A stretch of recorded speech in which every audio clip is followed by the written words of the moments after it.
Vamos continuar então a nossa aula da disciplina de Morfologia e Taxonomia de Espermatófitas, seguindo e concluindo a nossa unidade 1, que trata da conquista no ambiente terrestre pelas plantas.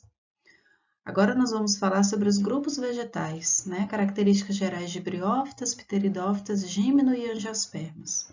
Falei nas aulas anteriores que alguns grupos não são mais chamados como eram antigamente. Por exemplo, briófitas e pteridófitas. Porém, eu mantenho aqui porque é o que está referenciado no caderno didático e eu vou fazer a ressalva de por que esses grupos não são mais considerados como eles eram antes, tá? A gente mantém o grupo, mas a gente sabe agora que adequadamente briófitas devem ser chamadas de plantas avasculares. Relembrando o nosso cladograma de todas as embriófitas, de todos os 4 grupos principais de plantas que nós temos aqui, o primeiro deles que a gente vai falar, embriófitas é todo esse grande grupo, e o primeiro deles que a gente vai falar são as briófitas, que são plantas avasculares, têm a fase gametofítica dominante, são plantas muito diminutas e que têm uma grande dependência de água para reprodução. Não vou chamar atenção para essas características aqui, porque como nós já falamos lá na primeira aula, que foi da análise evolutiva, todas elas são comuns a esses grupos. Então, eu vou chamar atenção para aquilo que é distintivo, para aquilo que caracteriza cada um deles. Tá? Não vou falar do que é comum a todos eles, vou falar do que cada um tem como peculiar, como característico. Para começar falando por que as briófitas, agora chamadas entre aspas, são um grupo parafilético, percebam bem que quando a gente detalha esse cladograma, a gente tem aqui todo o grupo das embriófitas, que inclui briófitas e polisporangiófitas. Polisporangiófitas são as plantas que têm vários esporângios, e isso inclui protraqueófitas, que são plantas fósseis, a gente não vai falar delas em detalhe, e plantas vasculares. Então, nessa nossa grande árvore filogenética que trata das embriófitas, eu vou ter um grupo artificial chamado de briófitas e aquele que inclui as plantas vasculares, que é onde estão as pteridófitas, gímeno e angiospermas. Por que briófitas é um grupo artificial, não é um grupo monofilético? Hoje a gente sabe que os 3 grupos que compõem o que antes se chamava briófitas, hepáticas, musgos e antóceros, eles constituem um grupo parafilético. Eu incluo o ancestral de todos eles, incluo 1, 2, 3, mas eu não incluo os demais. Se eu defino este aqui como um grupo que merece ser chamado de briófitas, eu tenho que ter consciência de que ele é um grupo parafilético, não está incluindo os outros 2 ancestrais, os outros 2 descendentes que vêm deste mesmo ancestral aqui, certo? Por isso que hoje a gente não considera mais briófitas como um grupo válido. A gente segue com essa terminologia pelo consenso que se tem, pela convenção que se tem a respeito da prática do uso do nome, mas a gente deve saber a partir de agora que se trata de um grupo artificial. Analisando isso um pouco mais a fundo, a gente percebe que as hepáticas, na verdade, são um grupo irmão de todas as outras embriófitas. Então, surgiu aqui a partir desse ancestral este ramo e este ramo. Esse ramo é o que contém as hepáticas e o outro ramo é o que contém todas as outras. Por isso, grupo irmão. Surgiu e se diversificou primeiro, na mesma medida em que depois esse grupo passou por outras diversificações. E os antóceros, eles são, dentre o que a gente chama de briófitas, o grupo que tem um ancestral comum mais recente com as polisporangiófitas. Então, dentre esses 3 grupos que a gente chama de briófitas, os antóceros são os parentes mais próximos das plantas vasculares, que é o que nos interessa também. A gente vai falar das plantas avasculares, chamadas de briófitas, e das plantas vasculares, que incluem pteridófitas, gímeno e angiospermas. Então, até aqui a gente falou sobre o parafiletismo, Por que isso daqui, chamado de briófitas, não é mais entendido como um grupo monofilético?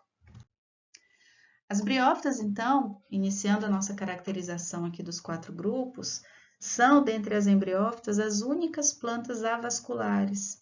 e elas estão reunidas em 3 filos, né?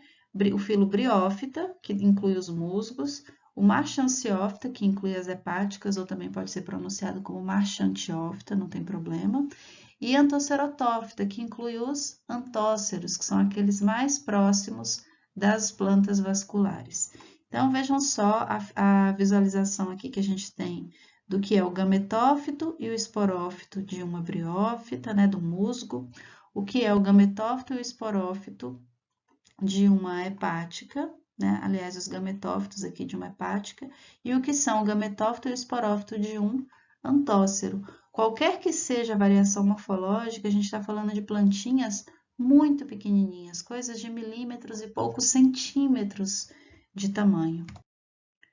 O ciclo de vida de uma briófita ou de uma planta vascular é aquele em que a gente observa um gametófito que em determinado momento produz o esporófito, onde se dão esporos que vão germinar em gametófitos e cada um deles produzindo seus gametas, eles vão se encontrar numa estrutura chamada do arquegônio, que é onde se produz o gameta feminino, porque o anterozoide ele é flagelado, ele consegue na presença de água nadar e alcançar esse arquegônio. Lá ele fecunda a oosfera, que se dá, né, resulta num zigoto, essa fecundação resulta num zigoto que passa por uma divisão mitótica que vai produzir esse esporófito. O ciclo de vida das plantas, a gente tem que reconhecer que não é algo que a gente olha uma vez só e compreende.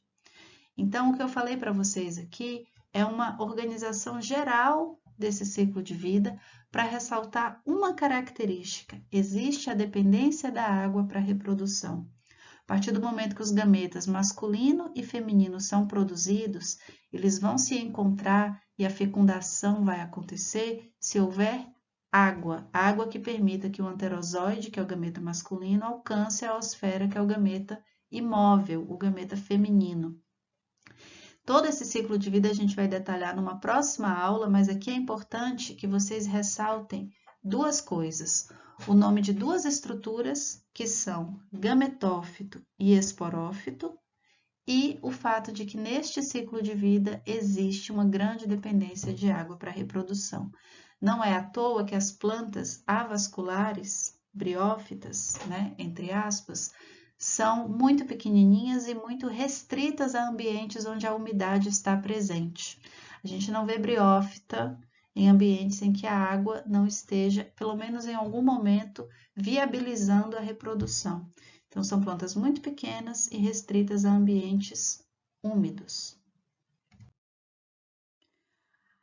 Nesse nosso cladograma, está ilustrado aqui, então, agora a partir do surgimento das briófitas, que tem essas características aqui, né? Chamando a atenção para o fato de que elas são avasculares e dependentes da água para a reprodução, vai surgir, então, a presença de vasos condutores de seiva, que possuem lignina, aquele polímero, aquela substância tão importante para dar resistência, e a fase esporofítica, ela é dominante. O que significa isso? Vamos dar uma olhada. As pteridófitas, né, assim chamadas também entre aspas, porque por uma razão parecida com o que aconteceu com as briófitas, hoje a gente reconhece como um grupo parafilético, tem o corpo dividido em folha, que é um órgão responsável pela fotossíntese, aqui a gente tem uma samambaia como exemplo, o caule, que é o que vai sustentar essas folhas, então é do caule que as folhas emergem, que as folhas surgem, pode ou não fazer fotossíntese, né, se for verde, e as raízes, que vão ter a finalidade, a função de fixar a planta ao substrato e absorver água e nutrientes.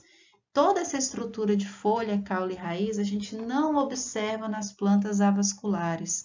Plantas avasculares, elas têm um corpo muito mais simples, são, claro, multicelulares, mas ainda não têm o que a gente chama de tecido vascular, um tecido adaptado, especializado na condução de seiva. E aqui a gente já percebe isso. Por isso, a partir das pteridófitas, a gente trata como plantas vasculares.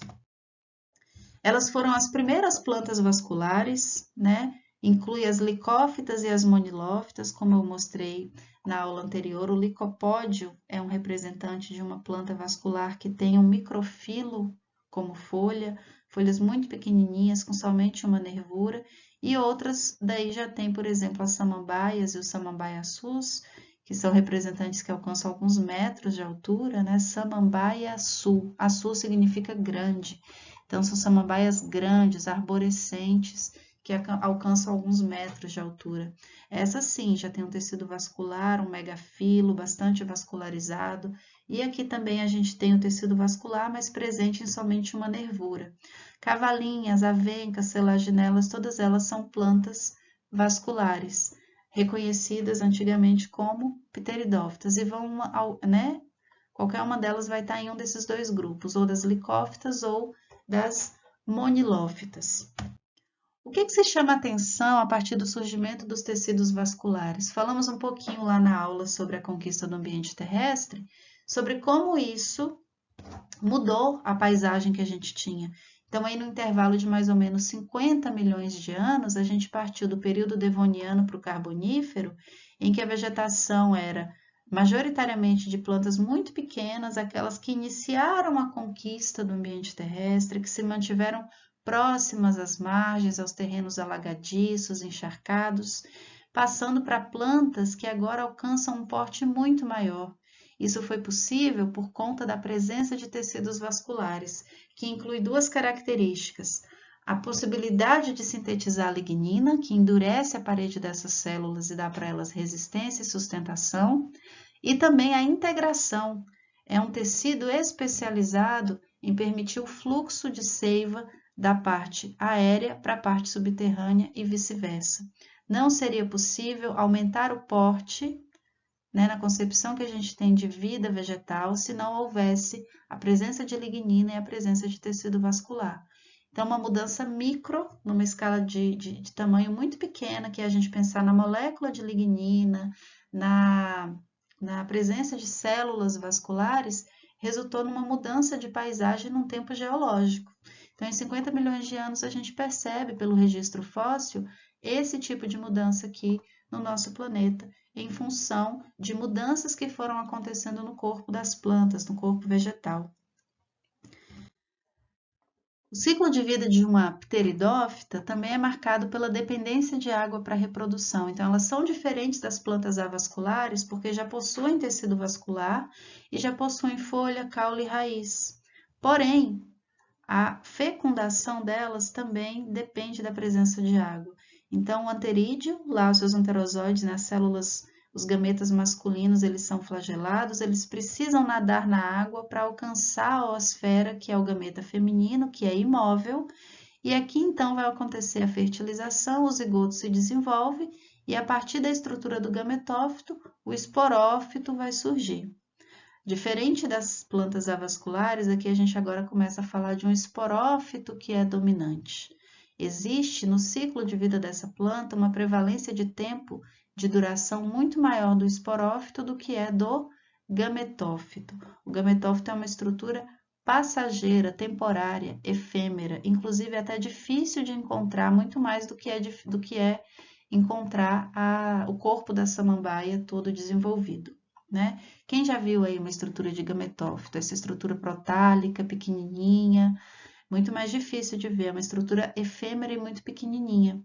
Então, aqui nesse corpo, a gente já consegue observar que o esporófito, que é a estrutura produtora de esporos, ela é muito mais duradoura do que é o gametófito, que é a estrutura que produz gametas.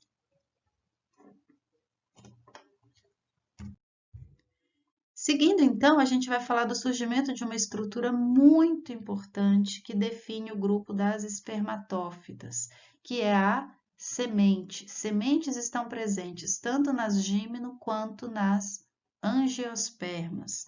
E elas acumulam, elas mantêm as características que foram observadas nos grupos anteriores. Percebam que a gente está falando aqui de um grupo de plantas com sementes que está dentro do grupo das plantas vasculares, que está dentro do grupo das embriófitas. São características cumulativas. Então, o que significa ter uma semente? A semente, como eu falei, ela define o grupo das espermatófitas, que inclui as gímeno e as angiospermas, que são o foco principal da nossa disciplina, mas para contextualizar, a gente falou um pouco das briófitas e das pteridófitas. Ter semente, que é algo que só as espermatófitas têm, representa um grande valor de sobrevivência. A semente ela é uma estrutura que guarda o embrião. O embrião ele está protegido por um tecido de nutrição e por um tegumento que reveste, que estrutura essa semente, protegendo do ambiente externo, certo? Então, o embrião, que é o novo organismo, ele tem condição de se manter vivo por um tempo em função do tecido de nutrição e ele está protegido. Está protegido da predação, está protegido da salinidade, está protegido da alta temperatura ou da baixa temperatura por esse tecido de revestimento que a gente chama de tegumento, tá? Então, o embrião está, de forma geral, protegido, em maior ou menor grau, dependendo do tipo de semente, mas ele está muito mais guardado do que se ele estivesse exposto. Então, o valor de sobrevivência está em permitir que o embrião esteja guardado até o momento em que ele encontre condições favoráveis para se manifestar, que é o que a gente chama de germinação. Então, a semente, ela está presente nas gimno e nas angiospermas. Gimnospermas são plantas vasculares que têm sementes nuas. Então, as sementes estão presentes, mas elas estão expostas. Gimno significa nua, né? E esperma significa semente. Como eu falei, são traqueófitas, possuem xilema e floema, e são as primeiras fanerógamas, que é uma denominação um pouquinho mais antiga que a gente chamava essas plantas que têm órgãos sexuais visíveis, grandes o suficiente para serem percebidos, tá? São as primeiras espermatófitas por causa da presença da semente, são as primeiras que têm fecundação independente da água. Então, o que a gente viu lá nas plantas avasculares e nas vasculares sem sementes, aqui deixa de existir. Aqui, pela presença de tubo polínico, passa a existir o que a gente chama de sifonogamia, que é a fecundação a partir de um sifão. Esse tubo polínico permite a fecundação na ausência de água, viabiliza a fecundação com independência da água. São mais ou menos 840 espécies atuais. Quando eu falar atual é porque eu não estou me referindo aos fósseis. E o que a gente tem aqui de estrutura marcante são os estróbilos, que são ramos que têm folhas férteis. Então, cada uma dessas escamas aqui que a gente chama, né, na pinha, possui suas estruturas reprodutivas, mas isso não é uma flor. Gimnospermas têm semente, mas não tem flor. A produção da semente independe da presença da flor. Gimnospermas têm sementes, mas não têm flores, tá? Quem são as gimnospermas? A gente tem 4 filos, que são as coniferófitas, que é onde estão as araucárias, os pinheiros, as cicadófitas, que é onde estão as cicas, né? Muito comumente confundidas com palmeiras, mas percebam que a gente aqui está falando de uma gimnosperma.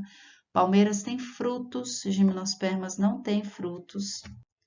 Um terceiro grupo que são as guinetófitas, essa daqui é uma planta endêmica do deserto da Namíbia, então é uma planta bastante incomum, bem diferentona.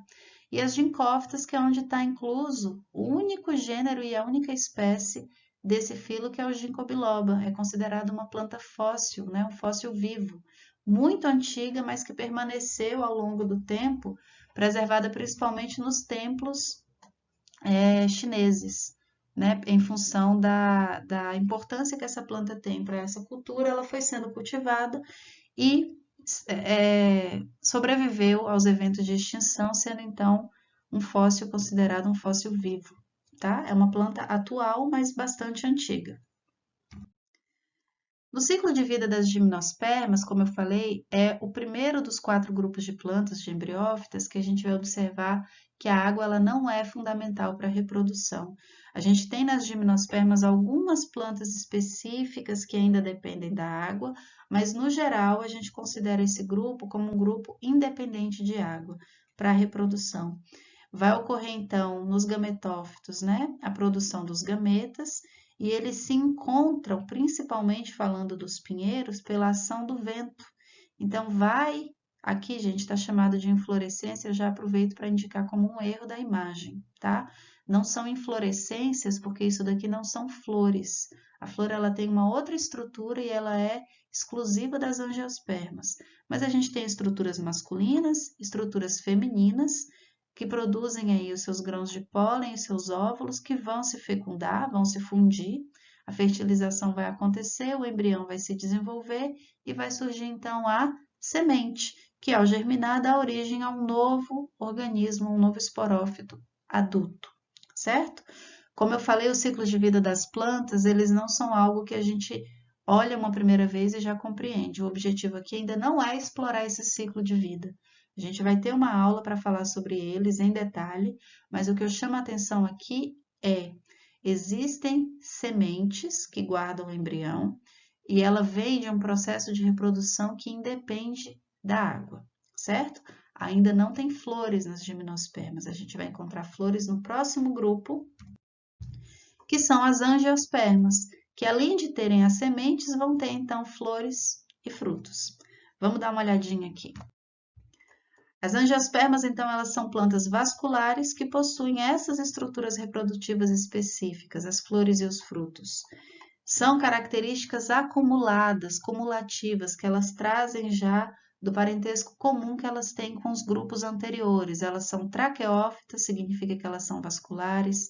São fanerógamas, significa que os órgãos reprodutivos eles são visíveis.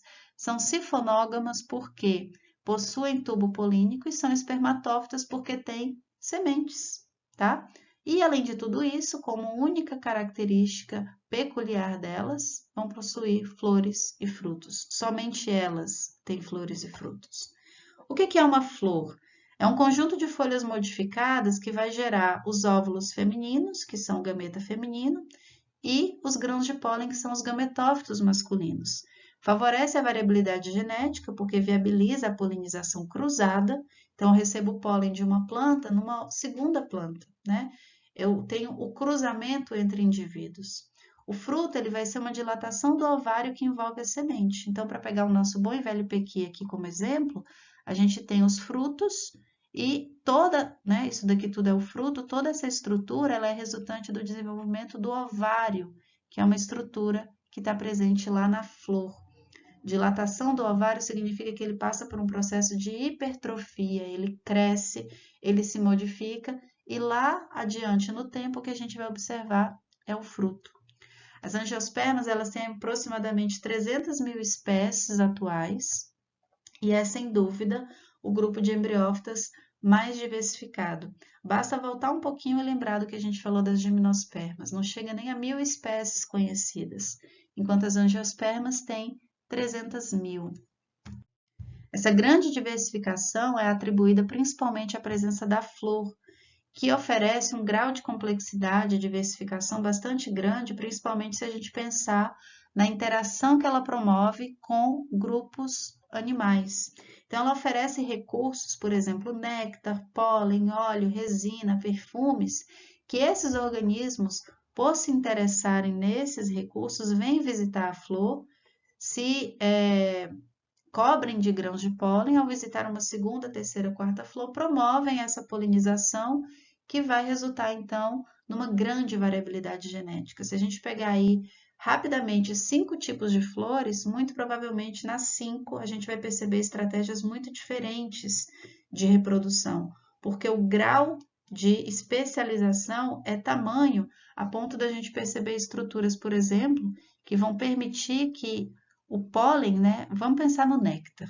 O néctar geralmente ele é produzido na base da flor. Para esse organismo que explora o néctar chegar no recurso que ele está interessado, ele vai precisar entrar pela flor inteira para chegar até aqui. Nesse caminho que ele faz, ele se cobre de pólen.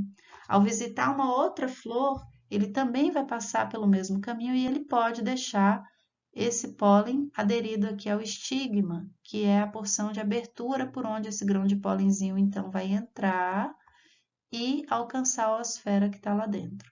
Então, o organismo ele vem para pegar o néctar, que geralmente está aqui na base.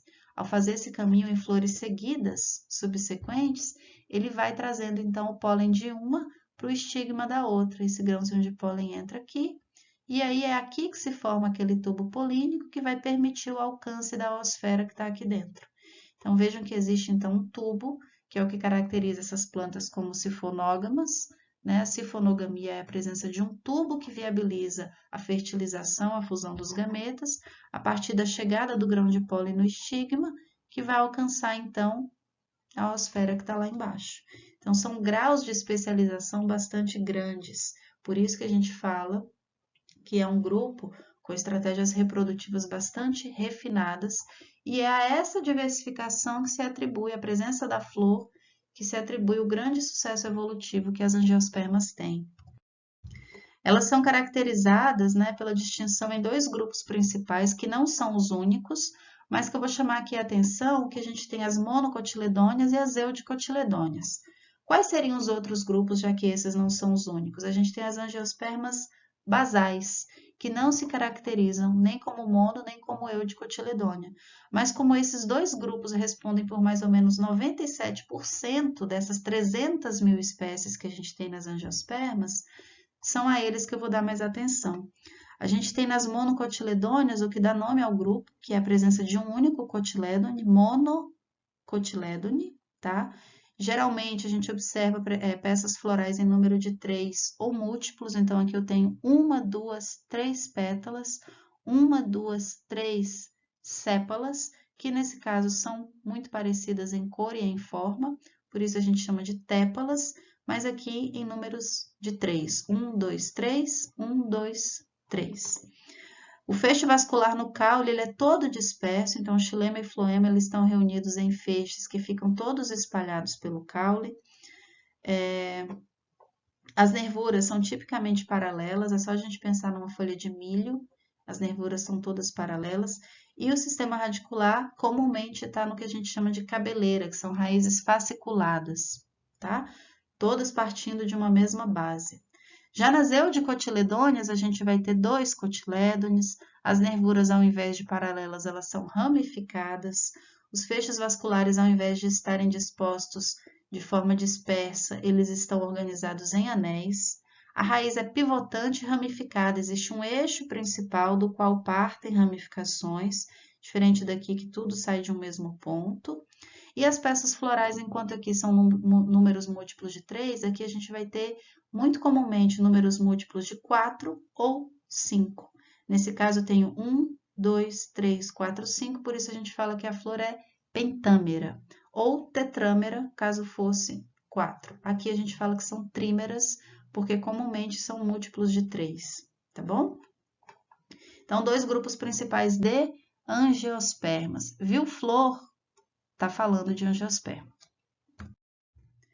Para resumir, então, nossa aula e essa unidade em que a gente falou sobre a análise evolutiva das espermatófitas, falamos sobre a conquista do ambiente terrestre e as características que vieram a partir daí, e dos grupos de plantas que constituem as embriófitas, vamos recapitular um pouquinho. A gente tem um ancestral comum que se diversificou em plantas atraqueófitas ou avasculares, é a mesma coisa, e aqui a gente tem o antigo grupo reconhecido como briófitas, como exemplo. A partir do momento que surgiram células condutoras, que são os traqueídeos, a gente passou a ter então as plantas vasculares, chamadas de traqueófitas, que inclui licopódios, cavalinhas, psilófitas e samambaias. Tudo isso daqui era anteriormente chamado de pteridófitas. Hoje é mais adequado a gente falar de plantas vasculares ou traqueófitas sem sementes, tá? Porque a gente tem as avasculares e as vasculares sem sementes. Porque, determinado momento na evolução, surgiram as sementes. Agora a gente passa a falar de plantas vasculares com sementes, que são as traqueófitas espermatófitas. Que são quem? São as gimnospermas e as angiospermas. Por que não considerar gimno e angiospermas como um único grupo? Porque surgiu há mais ou menos 100 milhões de anos, né, bastante tempo depois do surgimento da semente, surgiu uma estrutura que só elas têm, que são as flores. Então percebam que a gente tem mudanças e características cumulativas. A partir do momento que surgiu o tecido vascular, todas essas desse ramo grande aqui, ó, desse braço, tem. E outras tantas características que foram surgindo e diferenciando esses 4 grupos de plantas.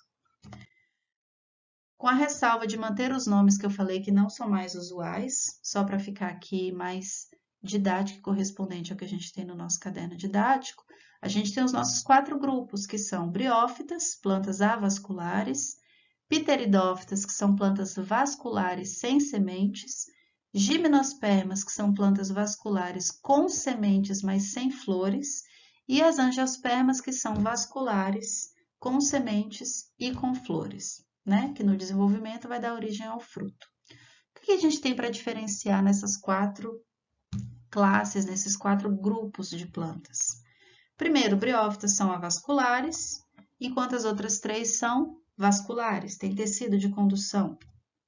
Briófitas e pteridófitas são plantas sem sementes, independente de ser avascular ou vascular, sem sementes. Enquanto gimno e angiospermas constituem as espermatófitas, que são plantas que têm sementes. Gimnospermas são plantas sem frutos. Então, percebam, ter semente não implica em ter fruto.